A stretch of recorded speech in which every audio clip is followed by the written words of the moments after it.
Bueno, hoy vamos a hablar de despenalización de la marihuana, un debate que se está dando por estos momentos, por estos días en el Congreso y es un debate también que se da, creo, en la sociedad, ¿no? ¿Qué está sucediendo particularmente en Tierra del Fuego? Bueno, en principio marcar un poco este asunto de la despenalización de la marihuana para consumo personal o de las drogas para consumo personal. En particular, elegimos este tema porque estaban habiendo muchas consultas en relación al accionar de la Gendarmería Nacional aquí en la Ruta Nacional número 3, de camino Ushuaia-Río Grande, Ushuaia, donde se procedían a realizar diferentes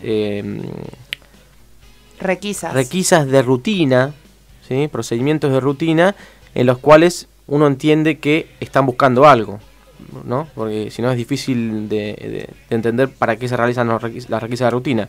En ese marco, muchas personas fueron en su intimidad molestadas. ¿Y por qué?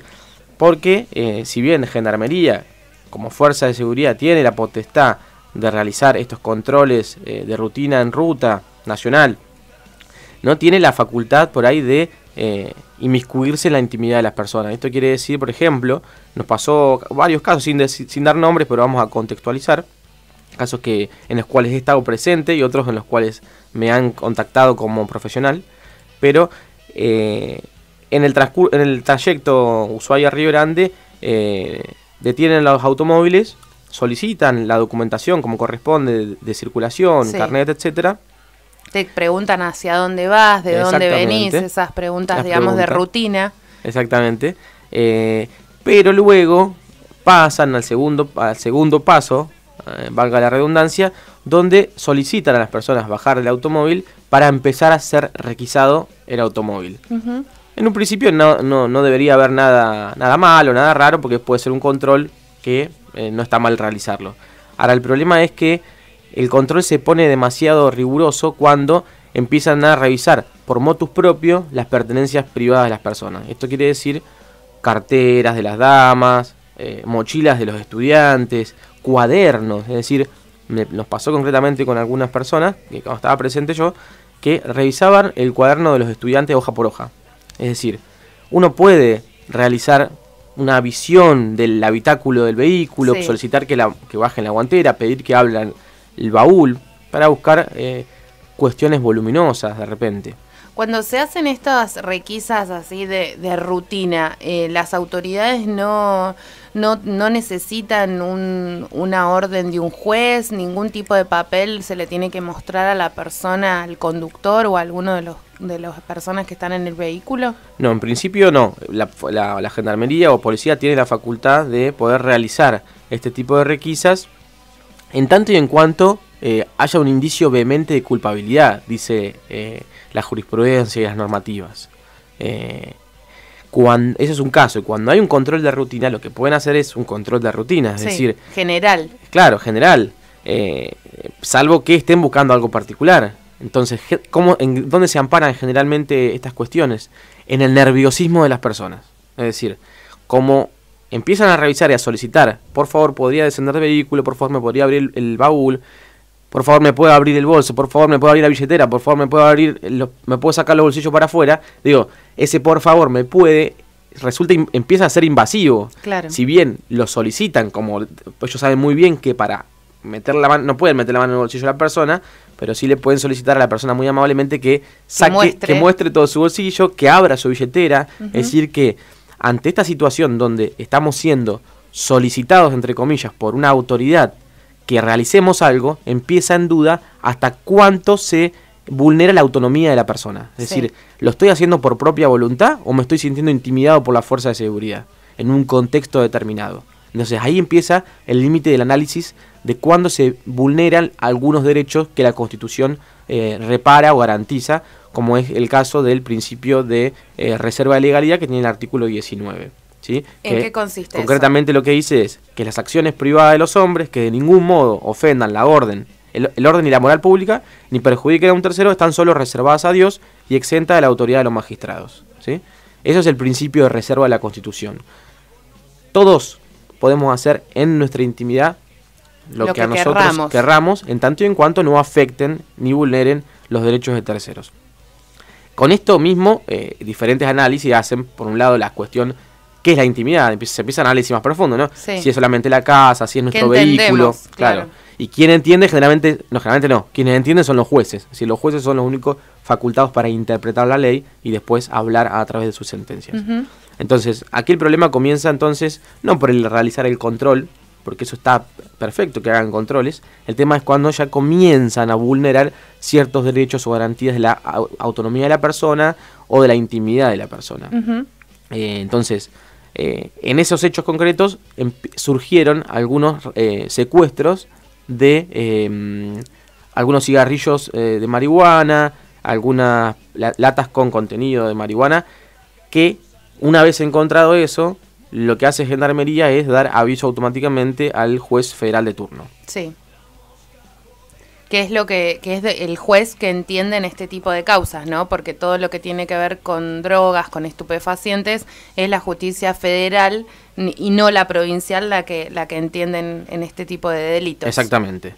Eso, bueno, es una cuestión también de garantía. Cuando se da aviso a la justicia, el juez verifica cuál es la noticia que le da el personal de seguridad y sobre esa marcha se deciden realizar las pericias del caso.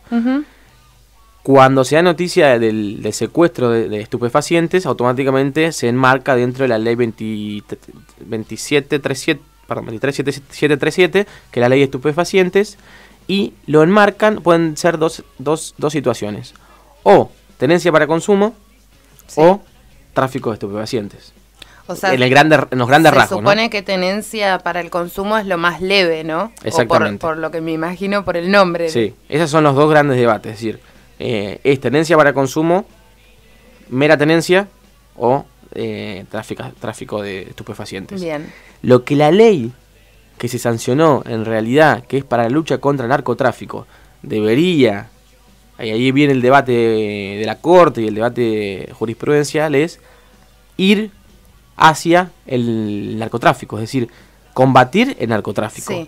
O sea, se supone que una persona con 2 cigarrillos de marihuana o con un cigarrillo de marihuana que puede ser, no sé, encontrado en la vía pública o en cualquier, no es un narcotraficante, ¿no? Claramente del no. Cartel de Colombia, digamos, no viene de... Exactamente. Entonces ahí empieza el debate, y que es lo que se dio durante muchos años en la Corte Suprema de Justicia y en los diferentes tribunales federales de la Argentina. De todas maneras, hoy para la ley argentina todo eso es delito. Exactamente. La ley lo que refiere es que está penalizado. Es decir, tanto la tenencia para consumo como la tenencia simple como el tráfico de estupefacientes, penado obviamente con diferentes graduaciones de pena. Ahora, eso es lo que dice la ley. Lo que dijo la Corte durante sus avances, y el último fallo fue el fallo Arriola, era que justamente se declaraba inconstitucional la norma que sancionaba penalmente la tenencia para consumo personal, ¿sí? Y ahí empezaron a haber habían 7 jueces en ese momento y hubo como 6 fallos en uno, de alguna manera, es decir, 6 diferentes interpretaciones. 6 visiones distintas. Exactamente, del mismo tema. Por lo cual, aquí con esto que quiero decir, que en el derecho no hay una verdad única, absoluta, sino que tiene que ver con la interpretación de quienes tienen la facultad de hacerlo, que son los jueces. Como en ninguna ciencia social, podríamos decir, ¿no? Exactamente, exactamente. Todo puede ser justificado en tanto y en cuanto se utilicen los argumentos adecuados. Por eso la importancia que tienen los jueces de primera instancia federal dentro de nuestra estructura judicial.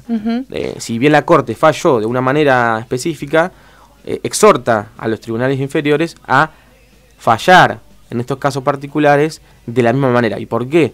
Porque si bien no tiene la obligación, cuando la persona que es afectada por una decisión judicial de primera instancia, un juez federal, para un sobreseimiento o para una condena, puede apelar.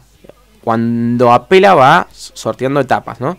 La última etapa es la Corte Suprema. Entonces la Corte lo que dice es, a ver, si yo, Corte Suprema, máxima autoridad de la justicia, fallé por blanco, ustedes fallan por negro, y cuando llegue a mí voy a fallar por blanco, por lo cual todo ese dispendio jurisdiccional, toda esa gasto en la justicia, etcétera, recursos, ¿no? tiene sentido de ser, y más cuando se ve afectado a una persona directamente, porque todo ese proceso no es que dura 2 meses ni 3 meses, sino que duran años. Entonces tenemos a la persona afectada, involucrada en una causa judicial penal, con todo lo que eso significa, durante años, por un tema que la Corte Suprema ya había decidido o ha decidido fallar de una determinada manera.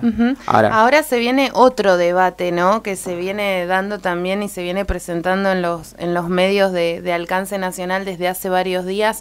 Lo hablábamos también en el mes pasado, creo, aquí en FM 106.9, con una mamá de la ciudad de Ushuaia por el caso particular de su hijo, y es el pedido de padres y de madres sobre la despenalización del cannabis para uso medicinal también. Se están planteando como nuevas necesidades, ¿no? A lo que creo, uniéndolo con esto que decías vos, la justicia va a tener que atender en algún momento todo este tipo de reclamos. Exactamente. De alguna manera es una especie de paralelismo, si bien no es la misma afectación. Acá directamente estamos hablando de que hay algunos problemas de cuestiones de salud. Sí, y también hay una cuestión de problemas normativos, es decir, que tengan que ver con la importación del producto, es decir, si lo importamos directamente a la cannabis ya transformada en una medicina, o producimos aquí en la Argentina. El tema es que para producir aquí en Argentina tenemos que empezar a regular el tema de la producción de marihuana, o sea, el control de la marihuana. Hoy la marihuana es ilegal, es decir, la persona puede cultivar en su casa, en su entorno de su casa, pero puede tener una planta para consumo personal, y ahí entramos otra vez en el debate. Pero puede tener 50 plantas y estar traficando marihuana. Entonces, para realizar lo que es la transformación de la marihuana para uso medicinal en la Argentina, habría que regularlo, porque lo tendrían que hacer laboratorios, etcétera. Y debería haber una producción propia, porque no podríamos importar. Lo que se está importando actualmente es el aceite de cannabis, que es justamente el aceite que se utiliza de forma terapéutica para el tratamiento, por ejemplo, de un tipo de epilepsia, entre otras enfermedades, ¿no? Que se han detectado que tiene efectos favorables, o por lo menos disminución de determinados síntomas. Bueno, se viene, la verdad, es un tema muy amplio, pero es un tema, creo que siempre tenemos que hacer hincapié en esto de, como en su momento hablamos sobre el Código Civil, que la justicia, las leyes tienen que ir acompañando también los debates y las distintas situaciones que se van presentando que se le van presentando a los y a las ciudadanas, ¿no? Exactamente. Y acá, en definitiva, lo que tuve en las conversaciones con algunos miembros de la Justicia Federal Local era en relación a cuál debería ser la función, de alguna manera, tanto de los jueces como de los abogados, como de las fuerzas de seguridad. Y cuando está afectada la salud pública, que es el bien jurídico tutelado, que dentro de esta norma de tenencia de estupefacientes, ¿qué hacemos entonces con esa persona que consume marihuana y es autónoma para decidir sobre su vida, en tanto y en cuanto no perjudica al otro? ¿Cuándo empieza a perjudicar al otro según la justicia? Cuando, por ejemplo, y qué pasa con el alcohol también, es decir, fuma alguien cuando bajo los efectos de exacto, realizamos alguna otra acción que puede perjudicar a un tercero.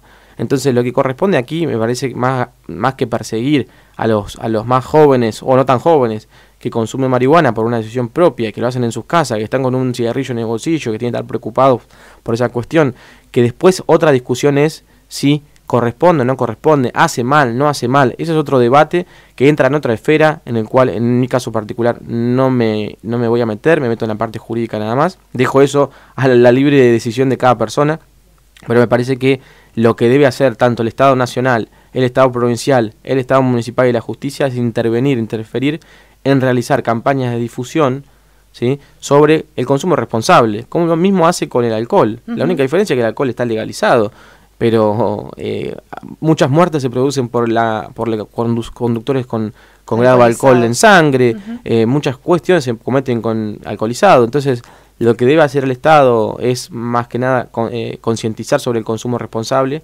también de esta droga, como otras tantas drogas hay dando vueltas que están legalizadas, como caso no vamos a dar nombre, pero que son medicados, que son recetados por los médicos y que también realizan un efecto depresivo del sistema nervioso, y que eso también puede causar manejando algún tipo de inconveniente.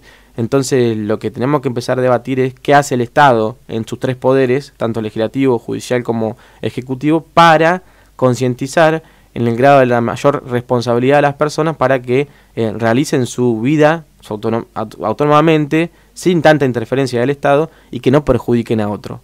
Entonces me parece que acá lo que yo hablaba era tratar de ver la posibilidad de hacer diferentes charlas donde la justicia también participe, porque la justicia en definitiva es parte de la sociedad, no son escuchar las distintas seres, voces, ¿no? Exacto, escuchar diferentes voces y que expliquen porque muchas veces se hace mucho hermetismo sobre los jueces, sobre lo que deciden los jueces, ¿no? Es decir, lo hablan solamente por la sentencia. No sé si están así. Teníamos algunos jueces que hablaban mucho mediáticamente, otros que no tanto, pero en definitiva, si la sentencia es difícil de entender, va a ser necesario salir a explicarla 10.000 veces. Claro. Entonces me parece que acá la justicia debe interactuar más con la sociedad, debe estar más al alcance de la gente, porque en definitiva después estamos todos con incertidumbre de no saber cómo va a fallar tal o cual juez, y de alguna manera hay una cierta inseguridad desde el punto de vista de la proyección de la vida de las personas. Muy bien.